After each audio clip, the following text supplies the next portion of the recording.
నమస్కారం. నా పేరు శ్రీరామ్ శర్మ. ఒక సీనియర్ సిటిజన్స్ ఇల్లుని కొడుకు కోడలు ఆక్యుపై చేశారు. వాళ్ళని సతాయిస్తున్నారు. ఇల్లు ఖాళీ చేయమంటే చేయట్లేదు.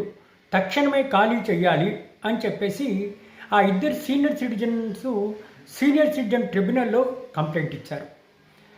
ఇద్దరికి నోటీస్ ఇచ్చాక వాదోపవాదాలు విన్నాక సదరు సీనియర్ ట్రిబ్యునల్ మెయింటెనెన్స్ ట్రిబ్యునల్ నిర్ధారణకు వచ్చింది. ఇది కొడుకు కోడలు కరెక్ట్గానే సతాయిస్తున్నారు, వృద్ధులను చాలా సతాయిస్తున్నారు, తక్షణమే ఖాళీ చేసి ఇల్లు వెకేట్ చేసి వెళ్ళిపోవాలి అని చెప్పి సీనియర్ సిటిజన్ ట్రిబ్యునల్ తీర్పిచ్చింది.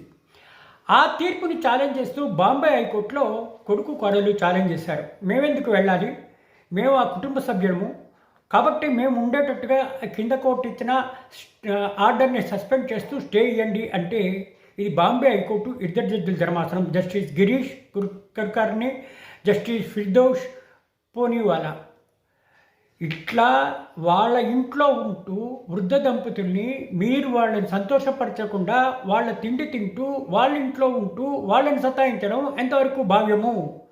వెంటనే ఇల్లు ఖాళీ చేసి వెళ్ళిపోవాలి. మీకు 2 వారాలు గడువిస్తున్నాము. సీనియర్ సిటిజన్స్ మెయింటెనెన్స్ ట్రిబ్యునల్ ఇచ్చిన తీర్పు సబబుగానే ఉంది. వృద్ధ దంపతులని కష్టపడి మిమ్మల్ని చదివించి పెద్దవాళ్ళు చేస్తే వాళ్ళ ఇంట్లో ఉంటూ వాళ్ళ తిండి తింటూ వాళ్ళని సతాయించి వాళ్ళని హెరాస్ చేస్తున్నారు.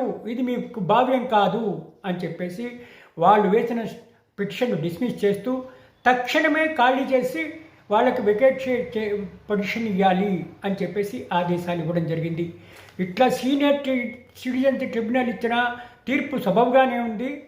అన్నీ ఆలోచించే సీనియర్ సిటిజన్ ట్రిబ్యునల్ ఆర్డర్ ఇవ్వడం జరిగింది. మీదే తప్పు, వాళ్ళ ఇంట్లో ఉంటూ వృద్ధ దంపతుల్ని సతాయిస్తున్నారు కాబట్టి వెంటనే ఖాళీ చేసి వెకేట్ చేసి పొజిషన్ ఇవ్వాలి అని కింద కోర్టు ఇచ్చిన తీర్పును సమర్థిస్తూ డివిజన్ బెంచ్ ఇవ్వడం జరిగింది.